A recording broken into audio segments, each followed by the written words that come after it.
ሲጀመር ሁለት ሀብል ለምን ያደርጋል? ምን ችግር አለው? ፈልጎት ከሆነ እሱም ብቻ ሳይሆን ሀብሉን ካደረገ በኋላ ነው ነገሮች በጣም የተቀያየራሉ።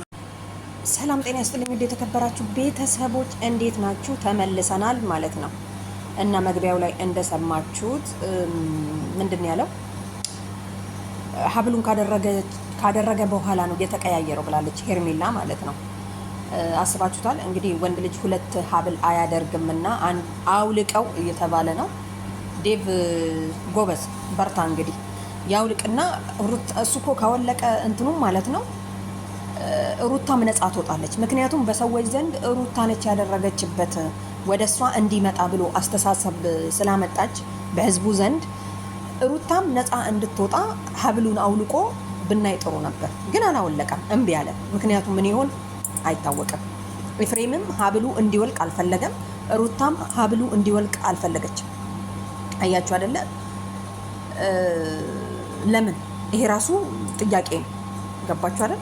ይሄ ራሱ ጥያቄ እና ሄርሜላ እርግጠኛ ነች። ምክንያቱም ይሄንን ሀብል ሳያደርግ ግን ቤተሰብ ማለት ነው ትንሽ እዚህ ጋር የሆነ የተሰማኝን አስተያየት ለመስጠት አህል ሀብልና መስቀል ለዩ ማለት ነው። ብዙዎች መስቀል ላይ መተት ይይዛል ወይ መስቀል ላይ ይደረጋል ወይ ኃይል የለውም ወይ ብላችሁ ስታወሩ ሰምቻለሁና ሀብልና መስቀል ምን አገናኘው? ሀብል ማንም የሚያደርገው ነው። ማንም ለወደዳችሁ ደግሞ ስጦታ የምትሰጡት ነው።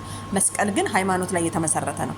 ስለዚህ አብርሽ ያደረገው ሀብሉን አውልቅ እንጂ መስቀልህን አይደለም። አይደለ? እየሰማችሁ። ስለዚህ ያው በአጋጣሚ ልንገራችሁ ብዬ ነው። ወንድ ልጅ ደግሞ ሀብል አድርጎ አይሄዱም። ትክክል። ሁለት እንዴት አድርጎ ይሄዳል ስታስቡት? ወንድ ልጅ እንዴት ሁለት አይደለም? ወንዶች ሴቶች ራሱ ትተዋል እኮ ሴቶች ራሱ አንድ ነው የሚያደርጉት፣ ሁለት ማድረግ አይችሉም ማለት ነው። እና ዴቭ በርትተክ ይሄንን ሀብል ከወንድምክ ላይ አውልቀቅ አስቀምጥና ሩታም ነጻ ትውጣ እንያት። በቃ አሁን እያጠራጠረችን ነው ያለችው እና ሄርሜላም ሩታነች ያደረገችበት ሀብሉን ከተደረገ በኋላ ነው የተቀየረው የምትለውን እንትን በእርግጠኝነት እሷም እንድታምን አብርሽ እንደው እውነት ሀብሉ ላይ ተደርጎበት ስላረገ ነው እንዴ ሩታ ቤት ሄርሜላን ጥሎ እየገባው የሚለውንም እንድናረጋግጥ ይሄን ሀብል ለማውለቅ ብዙ አቆዩ አፍጥኑት። እና ኤፍሬም ደግሞ ተረጋጋ። ማበረታታት ያለብህ አውልቁና እንየው ነው የሚባለው እንጂ እንዴት ነው አይወልቅም፣ እንዳትነኩት፣ እንዳትይዙት ምናምን። በቃ ሄርሜላ የተጠራጠረችው ነገር አለ። ጥርጥሯ እውነት ይሁን ውሸት ይሁን ማመን አለብን።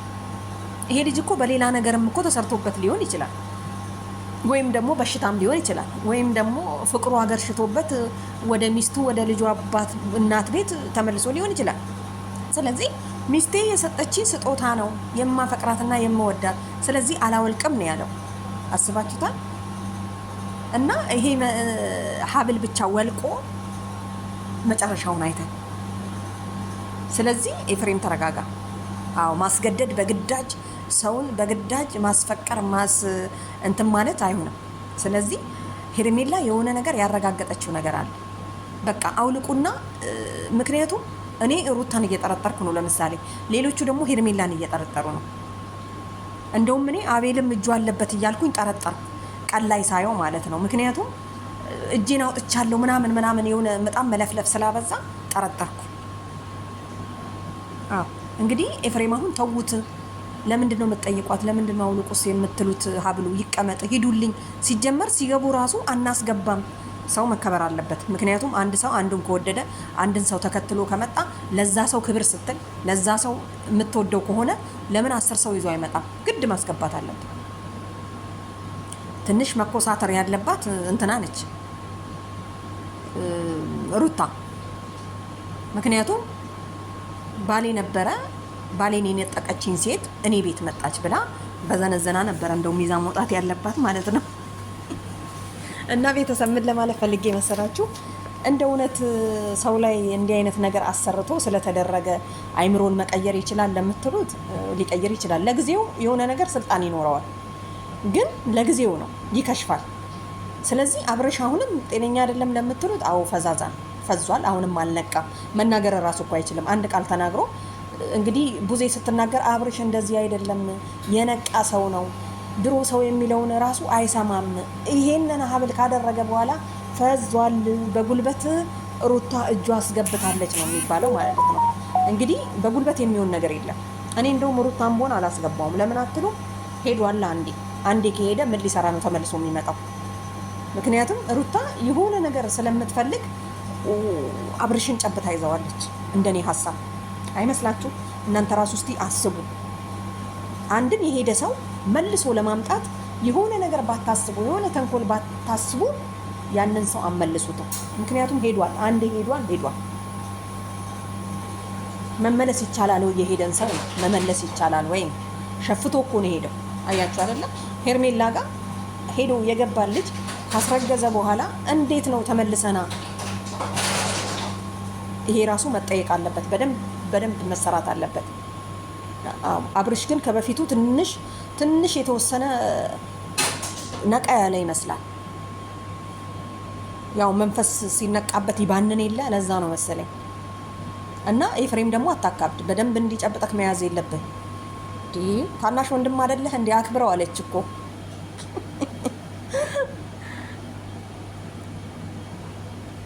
አዎ አክብረው። መከበር ግድ ነው። የሰው ልጅ ቤት አላስገባም ብሎ መገፍተር ጥሩ አይደለም። ለማንኛውም ሩታዬ እንግዲህ ፈጣሪ ይርዳሽ፣ ሄርሜላ የሚርዳችሁ። ሁለት የአንድ ሰው ሚስት ሆናችሁ ራሱ አንድ ቤት ራሱ ቆማችሁ መከራከራችሁ ተስፋ ነው፣ ለሌሎቹ ትምህርት ነው። ምክንያቱም ሰውን በፍቅር እንግዲህ የወደድክበት ሂድ በሚለው ነው አንድ ላይ የቆማችሁት እና ይሄ ራሱ አንድ ለህዝቡ ማስተማሪያ ሳትጣሉ እና አብርሽ ነቃበል። ዴቭ በጣም ተናዷል። ምክንያቱም አንተ ዝም በል አይመለከትህም፣ ወንድሜን የፈለግኩትን ነገር መናገር እችላለሁኝ እያለ ነው።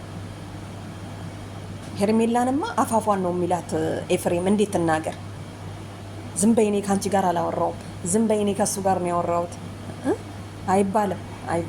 ስለዚህ አዎ ዴቭ ጠንክሮ እችን ሀብል አስወልቆ ከዛ በኋላ ሩታም ነጻ ትሆናለች፣ ሄርሜላም ነጻ ትሆናለች።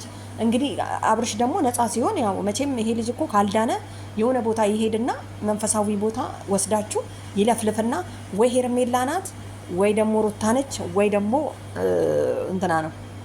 ገባችኋ? እኔ እንደውም አቤልን ራሱ ያስጠረጠረኝ ነገር ምክንያቱም በጣም ለፈለፈ ሰው በጣም ሲለፈልፍ ከራሱ እዛ ውስጥ ለማውጣት ነው የሚመስለኝ፣ እንደኔ ሆነ ማለት ነውና ቤተሰብ ለማንኛውም ጥሩ ነው። ሁለቱም ደግሞ እኮ ምርጥዬ ናቸው የሚገርማችሁ ነገር። ስለዚህ አብርሽ አሁን እላው ላይ ያለው እንትን ነው እንጂ ሲለቀው እንግዲህ ሄርሜላ ጋር ነው የሚሄደው ብዬ ነው የማስበው። እኔ ግን እንደዛ ነው የምጠምቀው። ለማንኛውም ቤተሰብ ይመቻችሁ። ላይክ እያደረጋችሁ ዝም ብላችሁ አኮምቱ።